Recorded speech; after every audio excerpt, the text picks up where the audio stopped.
Eyewitness video shows smoke rising from the largest oil port and storage area in the United Arab Emirates, the result of an Iranian drone, according to the UAE's Defense Ministry.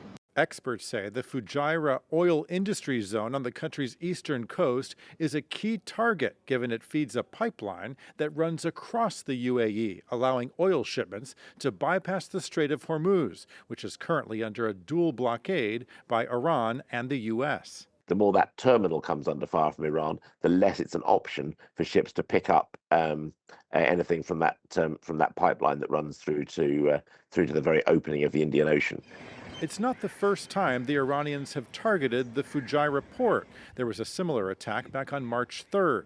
But this time, the UAE's defense ministry said Iran also launched 4 cruise missiles at various areas across the country.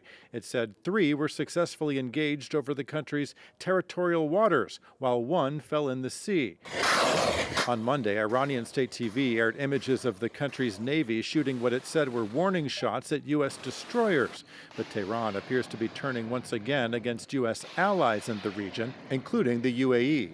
And they've also gone after the UAE because the UAE has complicated relationships, I think is probably the best way of putting it, with all of its friends at the moment. The Saudis, for example, we know are talking to the Chinese, and they're putting pressure on the Chinese to encourage the Iranians not to strike at Saudi Arabia.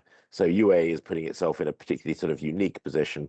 And what we don't know is what they're asking for behind closed doors when it comes to US strikes against Iran in retaliation for this.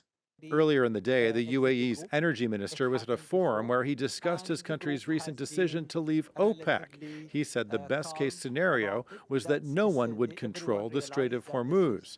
Meanwhile, flights scheduled to arrive in the UAE were also diverted for what authorities said were active military threats.